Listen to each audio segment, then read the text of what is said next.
Student, I am Shruti Gaur. Bioversity में आपका स्वागत है। तो लास्ट वीडियो में हम बैक्टीरियोफेज वायरस के बारे में बात कर रहे थे। हमने उसका स्ट्रक्चर देखा था। अब हम उसके फेजेस के बारे में बात करेंगे कि बैक्टीरियोफेज वायरस के कितने फेज होते हैं या कितने टाइप होते हैं, उनके बारे में हम बात करेंगे। तो इसके टाइप्स ऑफ बैक्टीरियोफेज वायरस में सबसे जो पहला टाइप होता है वो होते हैं टी फेजेस। टी का मतलब टी रिप्रेजेंट कर रहा है टाइप को, टी से मतलब इसमें टाइप में है। तो सबसे पहले टी फेजेस आएगी, सबसे जो उसका फर्स्ट टाइप है टी फेजेस, और जो सेकंड हम देखेंगे वो होगा विरुलेंट और टेम्परेट फेजेस। तो सबसे पहला जो टाइप है टी फेजेस, उसे हमें देखना है।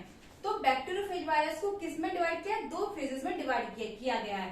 पहली है टी फेजेस और दूसरी है विरुलेंट और टेम्परेट फेजेस। यहाँ पर टी से इसका रिप्रेजेंट कर रहा है टाइप को, रिप्रेजेंट कर रहा है टी। अब ये जो टी फेजेस होती है वो T1 से लेके T7 में डिवाइड होती है। अब जब T1 से लेके T7 में डिवाइड होगी तो 1 से 7 में ऑड नंबर भी आ रहा है, इवन नंबर भी आ रहा है, मतलब सम भी आ रहा है, विषम भी आ रहा है। तो हम उस बेसिस पे इसे इवन फेजेस में और ऑड फेजेस में, ये ऑड फेजेस में डिवाइड करेंगे। तो जब हम टी इवन फेजेस में से डिवाइड करते हैं तो उसमें कौन कौन सी आती है? T2, T4, T6, T even phases. ठीक है, इसमें हम देखते हैं कि जो बैक्टीरियोफेज वायरस है उसका हेड कैसा होता है। जैसा कि मैंने बैक्टीरियोफेज वायरस के स्ट्रक्चर में बताया था कि ये इसका हेड होता है ये, फिर शीट होती है और यहाँ पे एंड प्लेट होती है, फिर ऐसे इसके टेल फाइबर निकले होते हैं। ठीक है, तो इसका ये बैक्टीरियोफेज वायरस का ये बेसिक स्ट्रक्चर था। लेकिन जब इसके हम फेजेस में बात करते हैं तो इसका हेड और टेल थोड़ा अलग हो जाता है, उसे हम देखते हैं। इसका जो टी इवन फेजेस का जो हेड होता है वो एंगुलर होता है। एंगुलर क्या होता है? जैसे एंगल होता है इस टाइप का इसका हेड होता है, कोण होता है, ये एंगल टाइप का बन जाता है, इसका जो हेड होता है। और जो टेल होती है वो कॉन्ट्रैक्टाइल होती है, मतलब सुकड़ी हुई होती है इसकी टेल। एक और बात, जैसा कि हमें पता है यहाँ पर इसका डीएनए पाया जाता है बैक्टीरियोफेज वायरस में। ठीक है, तो इसका जो डीएनए होता है, डीएनए में हमें पता है क्या पाते हैं? एडेनिन, ग्वानिन, साइटोसिन, थाइमिन पाए जाते हैं। ठीक है, लेकिन इसमें क्या होता है, अगर हम T1 फेजेस की बात करें तो इसमें साइटोसिन नहीं पाया जाता। साइटोसिन नहीं पाया जाता, उसके स्थान पर इसमें पाया जाता 5 हाइड्रोक्सी मिथाइल साइटोसिन, ये पाया जाता है। साइटोसिन को रिप्लेस करके इसमें पाया जाता 5 हाइड्रोक्सी मिथाइल साइटोसिन, क्योंकि हमें पता है डीएनए में एडेनिन, ग्वानिन, साइटोसिन, थाइमिन पाया जा रहा है। लेकिन इस वाले जो हमारा टी इवन फेजेस है उसमें साइटोसिन नहीं पाए जाके 5 हाइड्रोक्सी मिथाइल साइटोसिन पाया जा रहा है। इसमें ये डिफरेंस है टी इवन फेजेस में। अब बात करते हैं टी ऑड फेजेस की। टी ऑड में क्या होता है? T1, T3, 7। हमने इसमें इसको 5 में नहीं रखा गया है, 5 को इसमें इंक्लूड नहीं किया है, क्योंकि 5 को हमने अलग से पढ़ना है। ठीक है, क्योंकि ये सेम है बट थोड़ा 5 इनसे डिफरेंस है, अलग है थोड़ा सा, इसलिए हमने इसको अलग थोड़ा हम इसे पढ़ेंगे। ठीक है, अब इसकी बात करते हैं T1, T3, C7 T odd phases. इसका जो हेड होता है इसमें एंगुलर होता है, इसका हेड भी, और जो टेल होती है स्मॉल होती है, कॉन्ट्रैक्टाइल होती है। टी इवन फेजेस की टेल कैसी थी? कॉन्ट्रैक्टाइल थी। इसकी जो टेल है स्मॉल है, कॉन्ट्रैक्टाइल होती है। और इसमें साइटोसिन पाया जा रहा है, जो कि एडेनिन, ग्वानिन, साइटोसिन, थाइमिन पाए जा रहे थे डीएनए में, उसमें साइटोसिन प्रेजेंट है। ये हमें याद रखना है कि डीएनए में एडेनिन, ग्वानिन, साइटोसिन, थाइमिन पाए जाते हैं। हमें पता है कि शुरुआत से हम पढ़ रहे हैं। तो केवल इवन फेजेस में क्या होता है, साइटोसिन ना पाए जाके 5 हाइड्रोक्सी मिथाइल साइटोसिन पाया जाता है। लेकिन टी ऑड फेजेस में ऐसा नहीं है, साइटोसिन पाया जा रहा है। इसमें अंतर इतना है, इसकी टेल है स्मॉल आ गई है, इसमें कॉन्ट्रैक्टाइल है, इसमें स्मॉल भी है, कॉन्ट्रैक्टाइल भी है। अब बात करते हैं T5 फेजेस की बात करते हैं। T5 फेजेस में इसका जो हेड होता है वो एंगुलर होता है और इसकी टेल होती है लॉन्ग हो रही है, इसकी टेल ज्यादा लॉन्ग होती है इसकी टेल, और इसमें साइटोसिन इसमें पाया जाता है। T5 फेजेस में साइटोसिन पाया जा रहा है। तो ये होगी इसकी फर्स्ट टाइप की, जो इसका टी फेजेस था। हमने इसमें क्या देखा कि जो बैक्टीरियोफेज वायरस को 2 कैटेगरीज में डिवाइड किया गया है। सबसे पहले टी फेजेस, और जो सेकंड होती है विरुलेंट होती है और टेम्परेट फेजेस होती है। विरुलेंट और टेम्परेट के बारे में मैंने पहला थोड़ा बताया हुआ था, अभी भी थोड़ा समझा दूंगी मैं। सबसे जो इम्पोर्टेंट फेजेस है वो ये है टी फेजेस। तो टी फेजेस को T1 से लेकर T7 में डिवाइड किया गया है टी फेजेस को। अब क्योंकि T1 से लेकर T7 में आ रहा है तो इसमें ऑड नंबर भी आ रहा है, इवन नंबर भी आ रहा है, तो उस बेसिस पे हम इसे इवन फेज में और ऑड फेजेस में डिवाइड करेंगे। T1 फेजेस क्या होती है, T2, T4, T6 होती है। इसमें जब हम देखते हैं T2, T4, T6 bacteriophage virus है ये।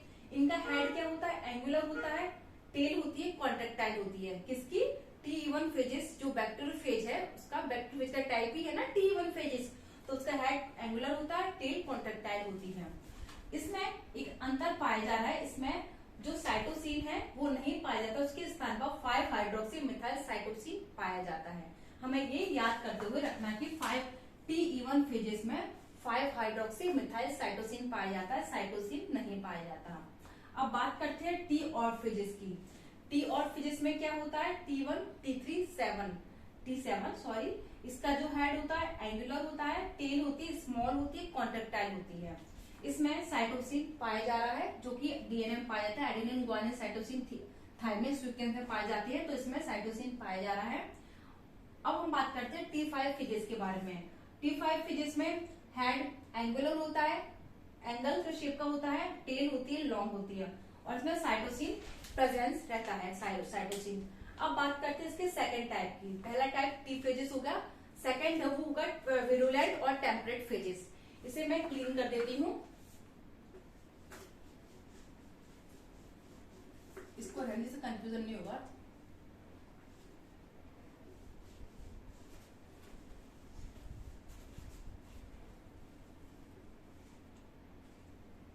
टी फेजेस का पहला था, सेकंड है हमारा, अभी तो अच्छा चल रहा था, विरुलेंट एंड टेम्परेट फेजेस या फेज।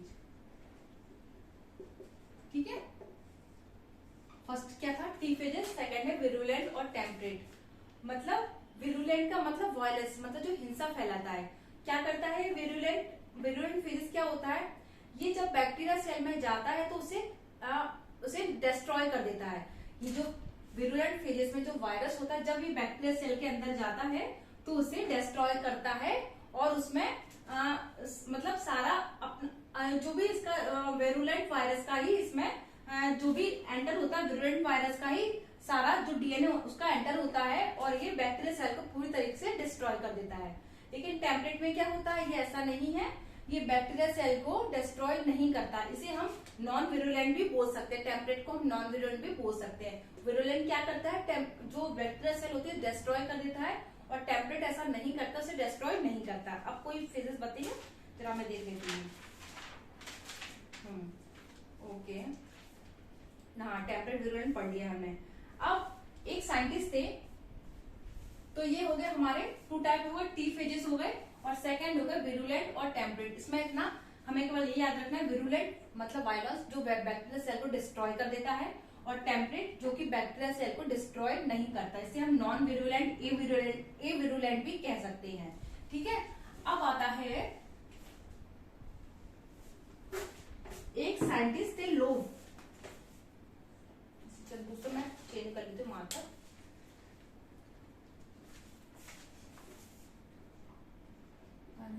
एक मिनट,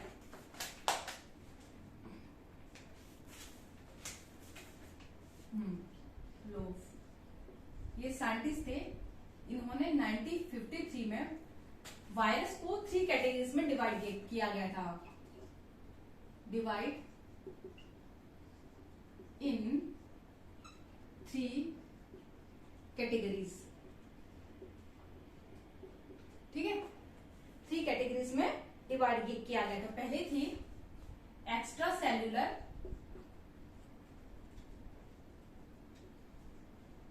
हमें इससे कंफ्यूज नहीं होना, हमें बैक्टीरियोफेज की अगर हम टाइप की बात करें तो 2 टाइप है, टी फेजेस और विरुलेंट और टेम्परेट। लेकिन ये अलग साइंटिस्ट ने लोव 1953 में वायरस को फिर इन्होंने 3 कैटेगरीज में डिवाइड किया गया था, एक्स्ट्रा सेल्यूलर, विरियन। ठीक है, पहले इसे देखते हैं। ये क्या होता है, ये कंप्लीट वायरस होता है, एक्स्ट्रा सेल्यूलर विरियन कंप्लीट होता है ये, इसमें न्यूक्लिक एसिड प्रेजेंट होता है। सेकेंड होता है इंट्रासेल्यूलर,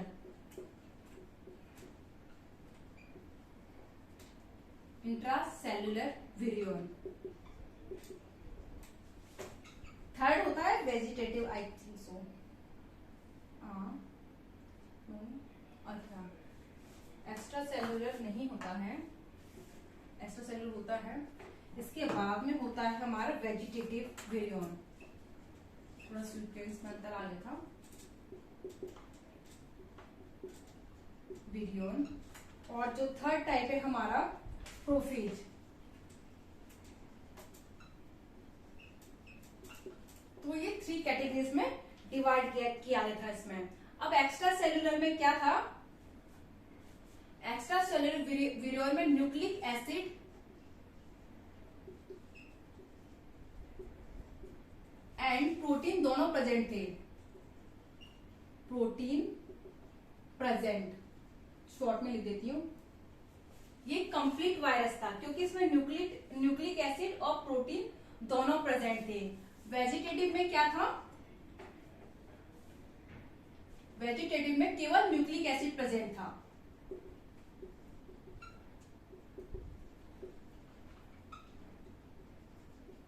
और प्रोफेज में भी केवल न्यूक्लिक एसिड प्रेजेंट था, और ये था कैसे? इंट्रासेल्युलर।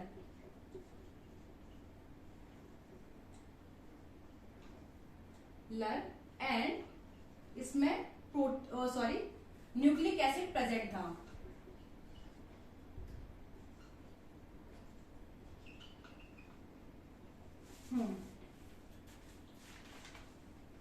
इंट्रासेल्युलर मतलब जो भी एक्टिविटी होती है इसमें सेल के अंदर ही होती है। ये भी वेजिटेटिव भी न्यूक्लिक एसिड प्रेजेंट था, ये भी इंट्रासेल्युलर था। इसको भी मैं इंट्रासेल्युलर लिख देती हूँ। सेल्युलर। तो हमने क्या देखा? हमने देखा बैक्टीरियोफेज वायरस के 2 टाइप थे। पहले थी टी फेजेस और सेकंड थी हमारी विरुलेंट और टेम्परेट फेजेस। टी फेजेस को टी ऑड में और टी इवन फेजेस में डिवाइड किया गया था। टी ऑड में क्या था? T1, T3, 7। टी ऑड में, टी इवन में T2, T4, T6। इसके आधार पर हम इसके हेड को और टेल को अलग अलग डिवाइड कर रहे थे। इनका जो हेड था टी इवन का एंगुलर था और टेल थी कॉन्ट्रेक्टाइल थी। लेकिन जो टी ऑड फेज था उसका जो हेड था एंगुलर था और टेल थोड़ी लॉन्ग थी, कॉन्ट्रेक्टाइल थी। किसी में थोड़ी लॉन्ग थी और कॉन्ट्रेक्टाइल थी। ठीक है, वहीं हम बात करते हैं, एक साइंटिस्ट थे, इन्होंने फिर अपना एक अलग डिस्कवरी की 1953 में। उन्होंने वायरस को 3 कैटेगरीज में डिवाइड किया गया था, वो इससे बिल्कुल अलग है। ठीक है, एक्स्ट्रा सेलुलर विरियोन, वेजिटेटिव विरियोन, प्रोफेज। ठीक है, 3 कैटेगरीज में डिवाइड किया गया था। एक्स्ट्रा सेलुलर में क्या था? ये कंप्लीट वायरस था क्योंकि इसमें न्यूक्लिक एसिड और प्रोटीन दोनों प्रेजेंट थी। वेजिटेटिव था दूसरा, ये इंट्रासेल्युलर था और इसमें न्यूक्लिक एसिड प्रेजेंट था। इंट्रासेल्युलर मतलब सेल के अंदर सारी एक्टिविटी होती है जिसमें इंट्रासेल्युलर में। ठीक है, इंट्रा, ओके, हाँ। प्रोफेज, प्रोफेज भी क्या थी? इंट्रासेल्युलर थी और न्यूक्लिक एसिड प्रेजेंट थी। इंट्रासेल्युलर जो कि सेल के अंदर एक्टिविटी होती है। तो ये हो गए हमारे फेजेस, बैक्टीरियोफेज वायरस की फेजेस हमारी हो गई। अब हम कल टीएमवी वायरस के बारे में पढ़ेंगे। तो अगर यहाँ तक कोई भी आपको डिफिकल्टीज आती है तो प्लीज कमेंट बॉक्स में कमेंट करके बताइए। तो अगर ये वीडियो अच्छा लगता है तो please like, share and subscribe कीजिए। Thank you.